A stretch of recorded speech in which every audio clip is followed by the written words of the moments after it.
Halo semua, selamat datang di Storybook. Perkenalkan, aku Theo. Di sini kita akan membahas salah satu novel. Bisa langsung dilihat saja ini novelnya, itu Termelian. Dari cover buku sangat menarik buat orang yang belum sering membaca novel atau orang yang ingin pertama kali untuk membaca novel. Ngomong-ngomong, ini cover buku yang sudah melalui revisi, dibuat sebagus ini dengan editornya dan desainnya cukup bagus. Sebelumnya saya cari cover yang pertama kali atau yang pertama kali buku ini di Gramedia tidak ada, sudah tidak ada dan jarang banget ditemui di manapun. Untuk harganya di Gramedia sendiri buku ini berkisaran 70 ribuan atau lebih tepatnya 68.800. Kembali ke desainnya, dari desain covernya yang ditampilkan seorang perempuan dan manusia dan atau hewan kecil dengan sayap seperti Tinkerbell. Menurut saya, sepertinya saya tahu cover perempuan tersebut adalah Frey dan hewan tersebut adalah Nip. Kalau kalian pengen tahu Nip itu apa, kalian bisa beli bukunya langsung dan baca sendiri alur ceritanya seperti apa.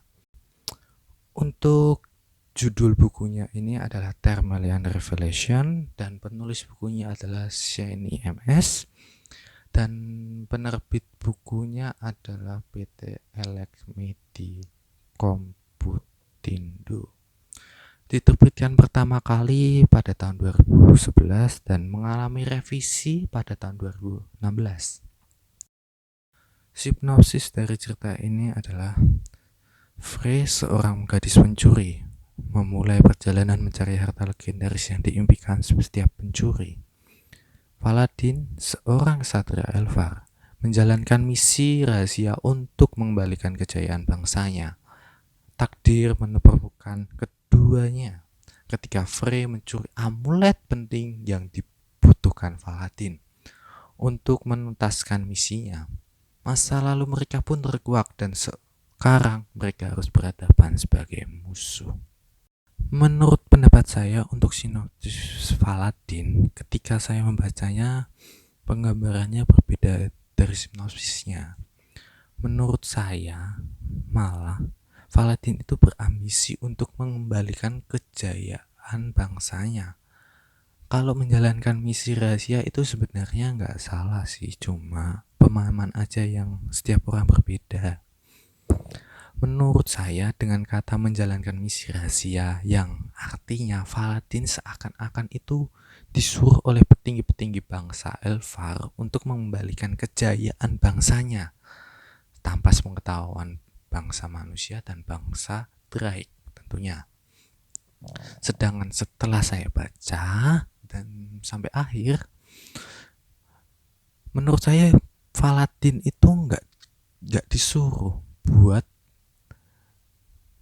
mencari yang namanya para Aether, melainkan dia mencari dengan sendirinya.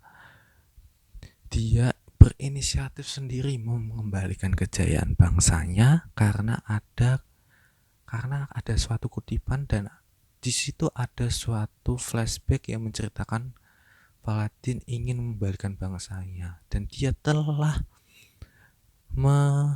namanya itu membicarakannya kepada tetua-tetua para Elfar tentunya, dan para tetua para Elfar tidak menyetujui-nya. Yang di situ pun akhirnya Paladin berinisiatif sendiri untuk mengumpulkan para Aether dan memanfaatkan kekuatan mereka tersebut. Jika para tetua mengetahui Paladin mengumpulkan kekuatan para Aether, tentunya para tetua bangsa Elfar akan memburu mereka layaknya seperti Aizen atau orang yang pertama kali mencoba untuk mengumpulkan kekuatan para Aether tersebut. Untuk kelebihan buku ini yang pertama, terdapat banyak pesan yang bagus seperti saling menolong, sabar, kerjasama yang bagus. Untuk kelebihan yang kedua, pengalaman yang diberikan kepada pembaca sangat-sangat nyata menurut saya. Seolah-olah itu kita juga melihat dan merasakan kejadian itu karena dijelaskan setiap kejadian cukup detail, seperti situasinya, bagaimana cara melakukannya, keadaan di sekitarnya cukup dijelaskan dengan cukup detail. Dan pasti ada aja kekurangannya, walaupun kecil ada kekurangannya, dan itu adalah kekurangan. Seperti contohnya salah penulisan di beberapa halaman atau di beberapa bab. Walaupun itu cuma satu kata yang terdouble, itu tetap kesalahan, bukan? Seperti contohnya di sini, di awal bab atau chapter pertama, ceritanya mereka hendak kabur, dan di sana situasinya adalah, menurut saya ada 4 orang. Mereka berencana untuk berpencar, untuk melarikan diri melalui 2 jalan yang berbeda. Dan di situ saya gagal paham maksudnya, karena cuma berempat yang disebutkan, ada 5 nama, 3 orang, 1 yang menyebutkan, dan 1 kau. Jadi 5 orang. Seperti tidak bisa digambar. Dan untuk kekurangan yang kedua,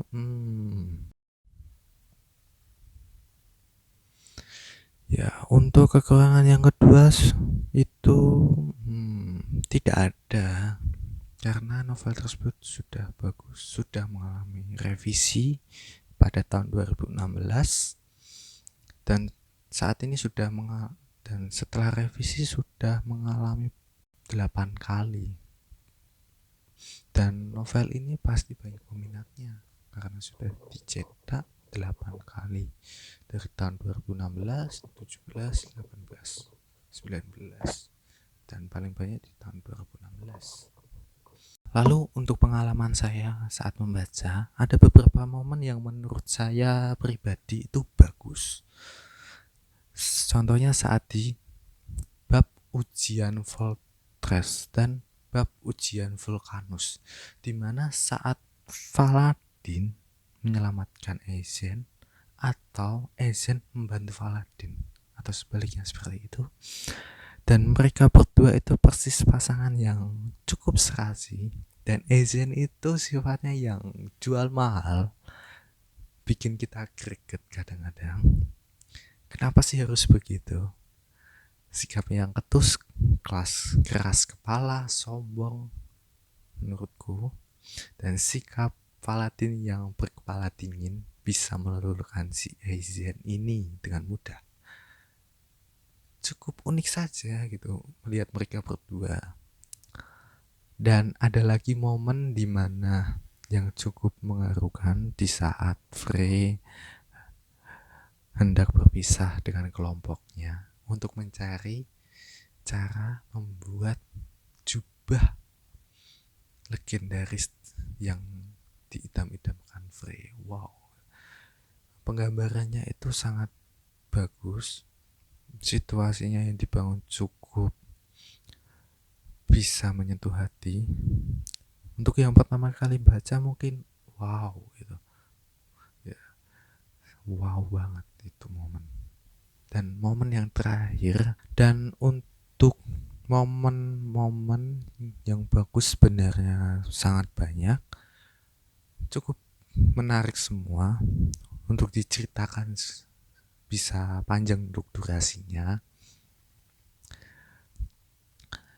Takutnya kalian itu bosan mendengar suara saya yang tidak mengenakan ini,